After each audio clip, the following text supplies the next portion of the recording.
Welcome to Channel X TV, sponsored by Volo. Delighted today to be joined by Krishna, who's Chief Product Officer at Trellis. But we're not going to be talking much about Trellis. We're going to be talking all things Walmart today.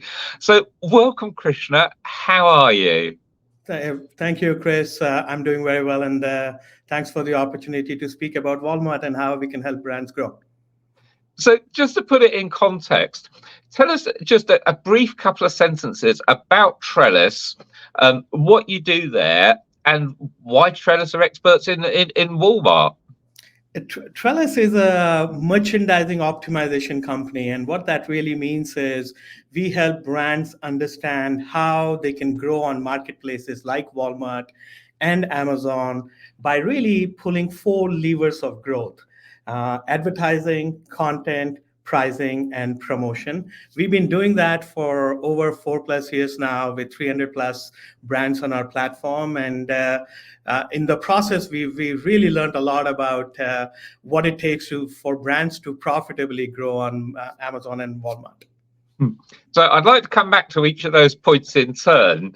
But before we get there, just tell us a bit about Walmart, because they're a supermarket. Why on earth did they open up a marketplace? And how big is the opportunity on Walmart for brands and retailers? Chris, that's a great question. And we recently got invited by Walmart about 2 years ago to participate with what Walmart deems to be the Walmart Connect side of things, which is really their advertising platform. And Walmart is one of the biggest retailer, or what you call superstore, in North America, whether it's Canada or US. And in some ways, they're bigger than Amazon. I think they're the biggest retailer in the world, to be fair. In the world, in the world, in terms of employee count, revenue, the GMV they move is second to none in this industry. But I think it was also becoming clearer as the trends around click and collect in North America, where as a shopper, I can go do my purchase online, but collect it in store or get it delivered. As those services were growing and revenue there was growing, it was becoming obvious for Walmart that they have to compete with Amazon. And I think there's a big opportunity there. Walmart has trust. One of the biggest things for a shopper when they are transacting on marketplaces, it really comes down to, do I trust the marketplace?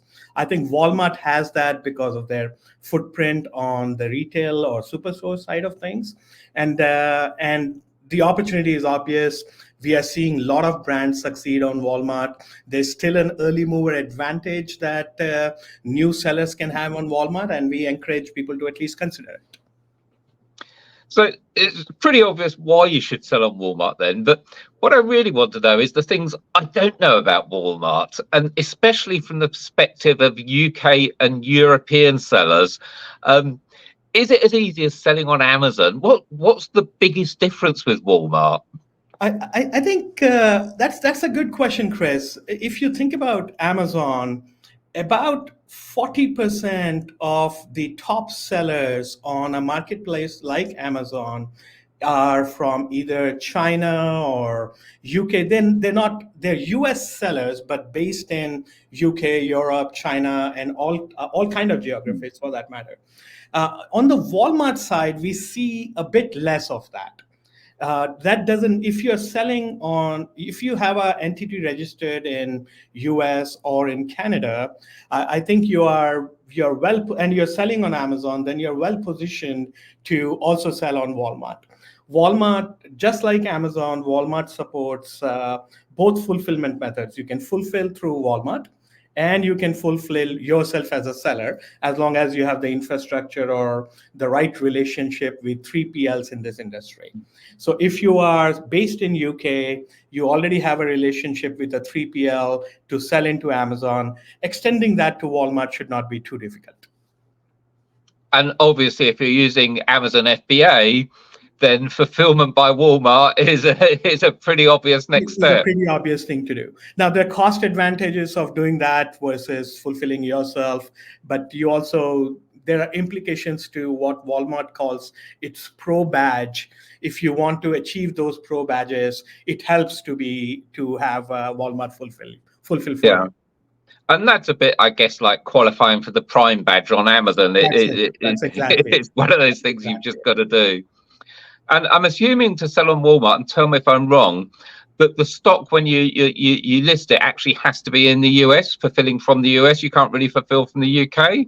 I think you can, as long as I don't think there is a hard and fast rule, because Walmart doesn't necessarily know where you're fulfilling from. What they know is what are your delivery timelines. And if you're gonna ship, if as a shopper, especially a shopper of marketplaces, I'm expecting to get my product in a day or two. I may tolerate 3.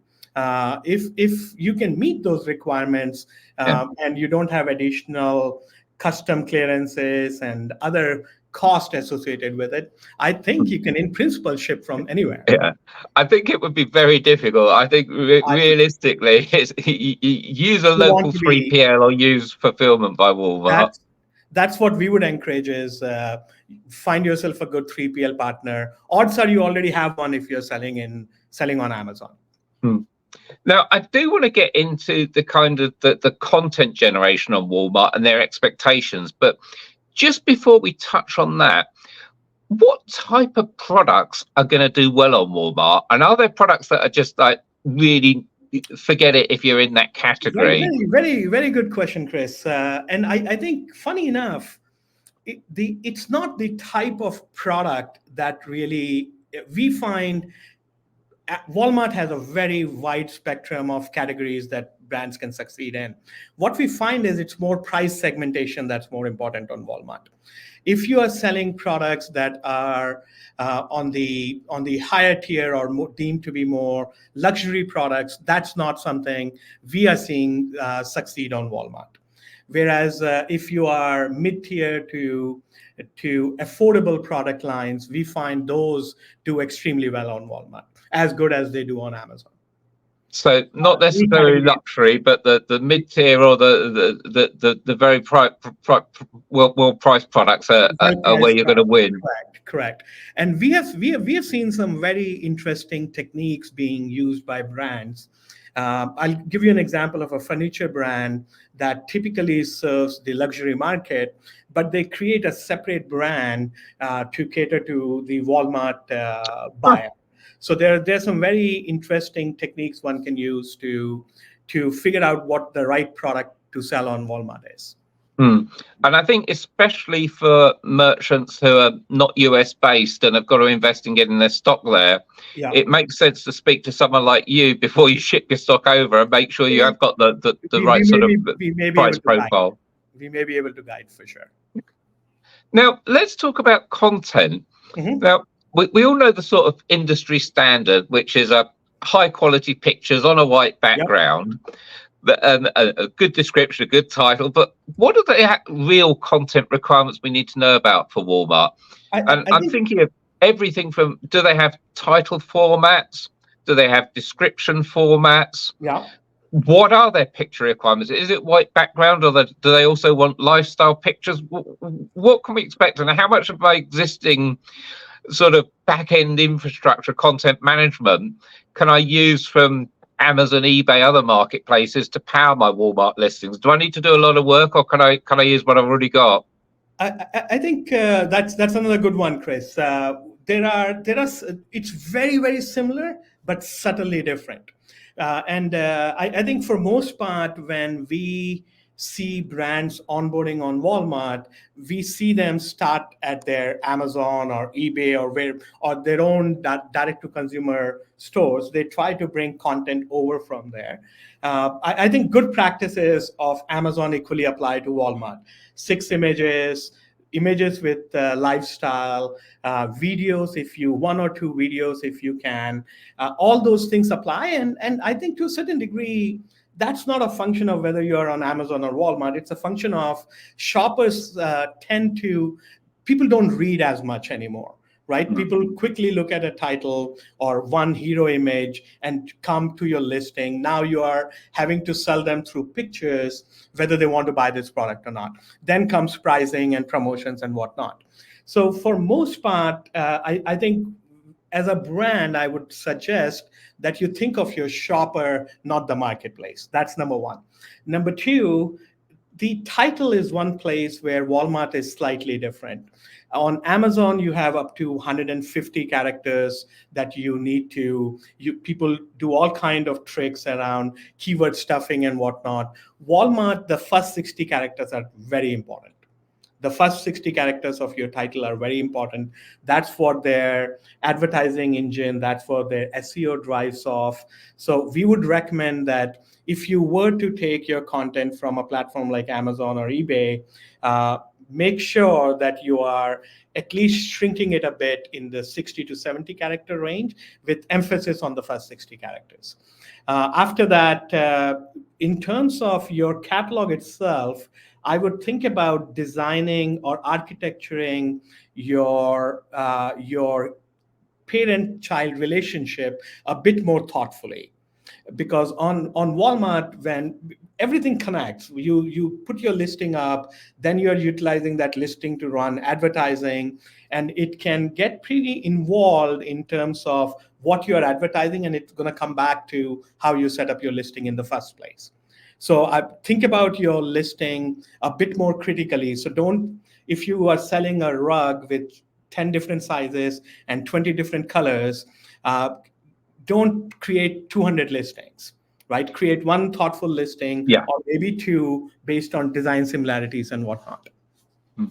And you mentioned advertising then, and that's kind of becoming a default for just about every platform, marketplaces and off marketplaces. What's Walmart's advertising offering, and is it an essential component of my strategy on Walmart, or is it still an optional component? Chris, as marketplaces have generated more and more GMV, these platforms are starting to recognize that there's a tremendous amount of revenue potential for the marketplaces through advertisement. When we started Trellis, about 3 to 6 listings on the top page were paid listings. Everything else was organic on a platform like Amazon. Today, up to 50% of those are paid and 50 are organic. And Walmart is not blind to the amount of revenue. Amazon today is generating about $40 billion just from ad revenue. And Walmart recognizes that, and they are about 60% of their way through building out an advertising platform that parallels that of Amazon. And they have everything from a simple sponsored product advertisement to video advertisements to store page advertisements. All of those are possible today on Walmart and are being utilized by brands to succeed and grow. We have been a partner with Walmart on advertising side for about 2+ years now, and it's a business that constantly is growing for Walmart. And there is still a first mover opportunity for brands, and we would encourage brands to utilize advertising to help themselves grow for sure. And the final thing I wanted to talk about was promotions. Yeah. And we're very familiar with Amazon. They've just this week announced their big spring sale. Yeah. They've got Prime Day. They've brought Black Friday to the UK. Yeah. They've got their October sale. But then there's also a whole load of other promotions, price promotions, coupons, discounts. What's it like on Walmart? What should I expect on Walmart? I think a lot of the same again, Chris. I think promotions. There are two ways to think about a promotion. One is for brands to get in front of a lot more customers, attract some new to brand customers, and increase their lifetime value with a customer. Then there is the marketplace which itself, where Amazon and Walmart are constantly battling to grow the GMV that they move on their platform. So promotions are one such vehicle that they use. We find on Walmart, if you are a pro seller brand on Walmart, there is still an opportunity where your brand manager on the Walmart side is able to influence where you show up when you run these promotions. So I would highly encourage considering promotions. Please talk to your brand manager on the Walmart side and make sure that he is giving you right placements, provided you are offering Walmart a promotion that they like. One thing to be careful about is anytime you run a promotion or a coupon or a price reduction on Walmart, Amazon and Walmart are constantly price matching. And you don't want Gotcha. to get into a situation where you running a price cut or a price slash on Walmart causes a suppression of your buy box on Amazon. So watch for that if you are selling on both platforms.